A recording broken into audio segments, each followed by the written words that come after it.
buat jamaah yang baru aja bergabung, tema kita pada pagi hari ini adalah Imam Idaman. Apa Bu?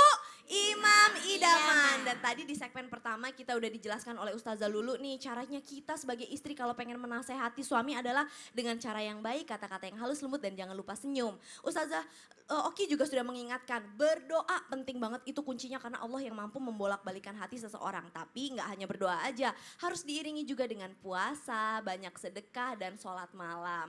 Dan juga tadi Ustadz Ahmad Ridwan nih udah kasih tahu juga seperti apa sih kriteria laki-laki idaman itu.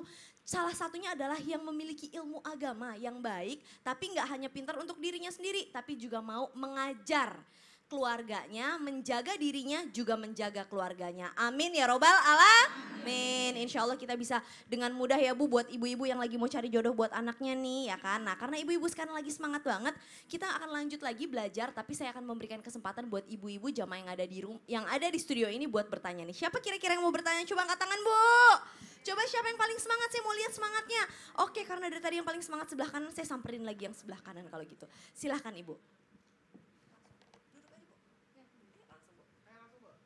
Assalamualaikum warahmatullahi wabarakatuh. Waalaikumsalam warahmatullahi wabarakatuh. Nama saya Nane Umayroh dari Majelis Taklim Yasdad Ilman, Serang, Banten. Baik. Mohon maaf Ustadz, saya tadi kurang paham dan kurang jelas, jadi saya mohon pertanyaan, yaitu emangnya ada laki-laki idaman yang diidam-idamkan oleh para wanita di dunia ataupun bidadari di surga?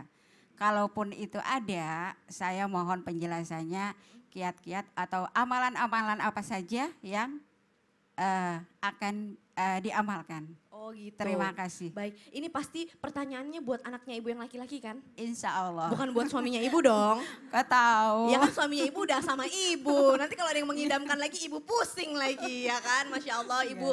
Nani terima kasih banyak buat pertanyaannya. Ustadz Kafi nih. Masya Allah Ustadz Kafi. Emang ada ya laki-laki yang diidam-idamkan oleh wanita di dunia ini? Nah, nanti. Tapi makasih banyak loh sebelumnya. Kenapa? Dari tadi saya disebut terus. Masya Allah, tabarakallah. Silahkan langsung aja tausiahnya Ustaz. Baik, bismillahirrahmanirrahim. Assalamualaikum warahmatullahi wabarakatuh. Waalaikumsalam warahmatullahi wabarakatuh. Pemirsa, Islam itu indah yang dimuliakan Allah Subhanahu wa taala, dan ibu-ibu yang alhamdulillah hadir pada kesempatan kali ini, dan bapak-bapak yang di sebelah kanan saya. Ini insya Allah pria-pria idaman surga, amin. Tadinya cuma saya doang berdua, alhamdulillah ada yang nemenin bapak.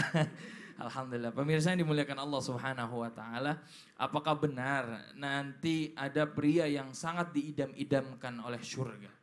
Dalam artian nanti dipanggil-panggil oleh surga. Ya. Jawabannya ada. Dan nanti orang-orang atau laki-laki yang memang dipanggil-panggil oleh surga memiliki kriteria tersendiri. Yang pertama adalah aqidatun shahihatun. Ya, yang pertama adalah orangnya soleh dan akidahnya benar. Enggak salah. Ya, enggak syirik. Ya, dikit-dikit datang ke dukun, pengen ganteng, pengen tampil keren, datang ke dukun.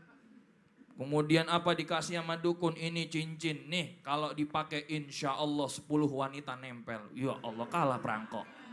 Ya enggak? Ya, akhirnya apa? Yang timbul syirik bukan minta kepada Allah malah minta kepada dukun. Atau pengen si janda kembang atau pengen perawan kembang di salah satu kampung. Datang apa? Dia pakai pelet. Akhirnya apa? Yang ada pemuda itu bukan dipanggil-panggil oleh surga, akan tetapi neraka sudah memanggil-manggil dia. Sini. Kenapa?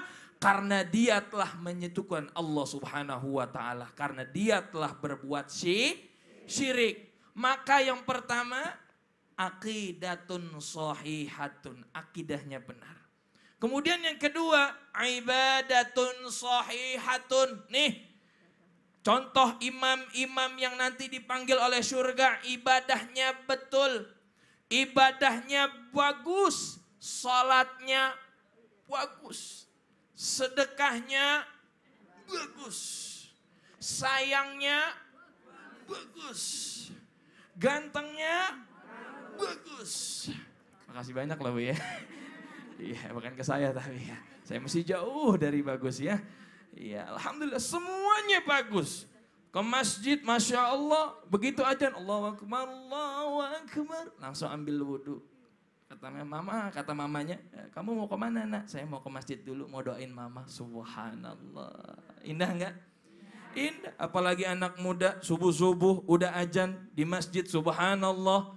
Ya kan, enak, kenceng. Allahu Akbar, Allahu Akbar.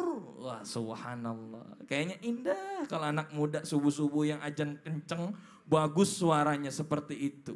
Coba kalau udah yang ajan, aki-aki. Udah tua, udah begitu giliran aja. Allah, kira-kira yang jawab siapa kalau ajan begitu? Ibu-ibu apa nenek-nenek? Perawan apa nenek-nenek? Nenek-nenek, apa tuh kata nenek-nenek? Itu ayam siapa lagi sekarat? Ya Allah. Iya, tapi kalau anak muda yang nyaut siapa? Ibu-ibu. Apa kata ibu-ibu? Itu siapa anak ajannya subuh-subuh bagus banget, boleh dong dijadiin mantu. Tuh, betul enggak? Betul, sholatnya aja enggak ditinggal, apalagi wanitanya. Apalagi istrinya, apalagi pasangannya. Allah aja ia ingat, apalagi istrinya, apalagi wanitanya, apalagi anak perempuannya. Maka imam idaman ini adalah ibadahnya selalu bagus. Kemudian yang ketiga ada yang namanya matinul qulub, artinya adalah akhlaknya bagus. Ya, panggil dengan orang tua nggak nada tinggi, panggil dengan panggilan sopan. Sama istri panggilnya juga sama, bukan panggilan yang jelek-jelek. Ini mentang-mentang mohon maaf, bininya agak gemuk dipanggilnya embul. Bu,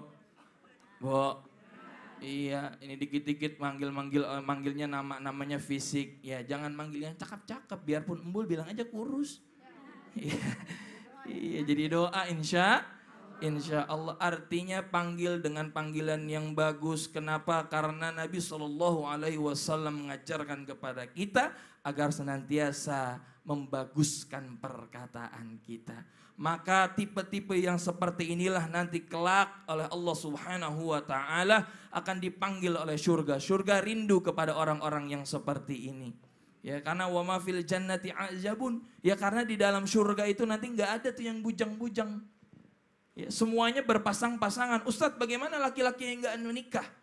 Nanti insya Allah Allah akan pasangkan dengan bidadari-bidadari surga. Masya Allah. Jadi nggak ada yang jomblo Nggak di ada yang surga. jomblo, kecuali di studio ini ada yang jomblo. Iya. Masya Allah.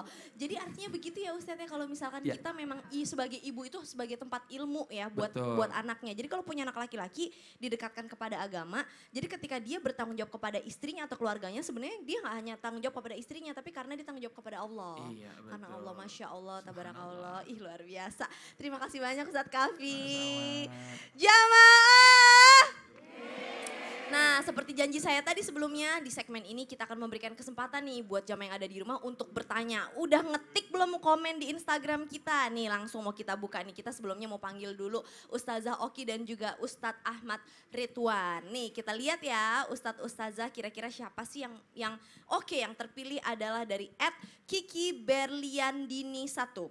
Assalamualaikum Ustadz atau Ustazah, saya mau tanya, ketika masih sholat tiba-tiba anak menangis karena masih balita. Mana yang harus dilakukan? Menghentikan sholat atau tetap melanjutkan sholat? Terima kasih. Ustazah Oki gimana? Ketika anak menangis, apa yang harus kita lakukan? Membatalkan sholat atau menggendongnya? Ini tergantung keadaan ibu-ibu sekalian. Kita boleh membatalkan sholat kalau memang keadaannya sangat mendesak. Jadi sholat wajib dibatalkan kalau sesuatu yang sangat membahayakan jiwa itu terjadi. Jadi kalau anak kita entah di mana tiba-tiba nangis kenceng, kita nggak tahu entah dia jatuh lah, entah dia tertimpa apalah, batalkan sholat. Sholat haram untuk dibatalkan kalau tidak ada udzur. Sholat sunnah untuk dibatalkan kalau kita ingin menyempurnakan sholat, seperti itu. Dan sebaliknya kalau seandainya anak itu menangis mungkin karena bosan, kita masih bisa lihat dia dan dia tidak terjadi apa-apa pada diri dia, boleh digendong dalam sholat, tak perlu dibatalkan sholat itu. Jadi anak itu gendong saja ketika kita sholat, dan ketika kita sujud anak tersebut diletakkan. Ketika berdiri digendong lagi. Hal ini pernah dilakukan oleh Rasulullah SAW kepada Umamah binti Zainab binti Rasulullah SAW. Jadi beliau punya cucu yang digendong, ketika sujud beliau letakkan. Dan pelajaran juga untuk imam-imam, kalau ada anak-anak banyak menangis dipendekkan surah bacaannya, seperti gitu. itu. Sunahnya seperti itu ya. Masya Allah, Ibu luar biasa banget ya, lagi sholat aja masih ngurusin Gendong, anak. Masya Allah. Baik, semoga bisa menjawab pertanyaan dari Kiki tadi. Dan juga yang berikutnya dari @ewinfirzi_02. Ya, Assalamualaikum Habib, Ustadz dan Ustazah. Saya mau tanya bagaimana pernikahan anak di bawah umur itu menurut pandangan Islam nih. Baik, gimana Ustadz Ahmad Ridwan? Ya, bismillahirrahmanirrahim. Kalau bicara tentang di bawah umur itu, kan kita juga punya aturan. Bukan hanya hukum Islam, tapi juga secara hukum positif di Indonesia dibatasi. Sekian masa yang pantas untuk berumah tangga. Karena bicara tentang alat reproduksi, sudah matang atau belum. Tapi kalau bicara tentang pernikahan, secara hukum syar'i sudah boleh sebenarnya. Ya, cuma kan nanti apakah sudah bisa dia memikul tanggung jawab, apakah dia bisa menjadi teladan bagi anaknya, sudah bisa mengurus atau belum. Nah ini yang menjadi pertimbangan, makanya di Indonesia dibuat standar usia khusus. Kenapa?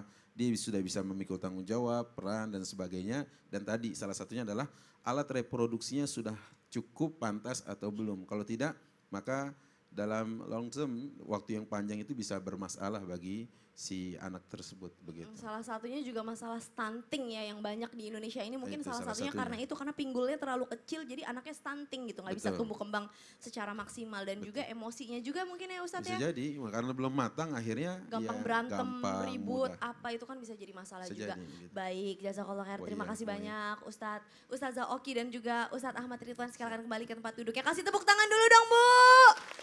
Baik, berbicara tentang imam idaman nih, saya penasaran banget nih. Ustazah Lulu, saya mau nanya. Kalau ngomongin tentang imam idaman, dari tadi kan kita ngomong yang baik-baiknya aja nih. Ada gak sih kriteria seorang laki-laki yang kalau kita lagi insya Allah mau ta'aruf, tapi udah deh kalau yang kayak gini mendingan jauhin aja lah, gak usah. Jadi ibu-ibu bisa milih nih buat anaknya jodohnya yang kayak gini gak usah lah gitu, ada gak sih? Iya. Subhanallah ya, dalam pesan Rasulullah tentunya ini hal yang harus kita waspadai. Apa tuh? Dulu. Harus diwaspadai. Harus, jadi penting banget nih. Terus gimana ini jawabnya nih? Tunggu dulu, kita bikin penasaran gitu dulu ya? nih jamaah yang ada di rumah. Harus diwaspadai ya. Artinya penting banget nih jamaah yang ada di rumah, jadi jangan pindah-pindah channelnya, tungguin dulu karena insya Allah setelah ini akan langsung kita bahas. Seperti apa sih laki-laki yang perlu kita tolak, dan kita tolak buat anak kita dong yang jelas. Jadi jangan kemana-mana, tetap di Islam itu indah. Jamaah! Oh jamaah, alhamdulillah.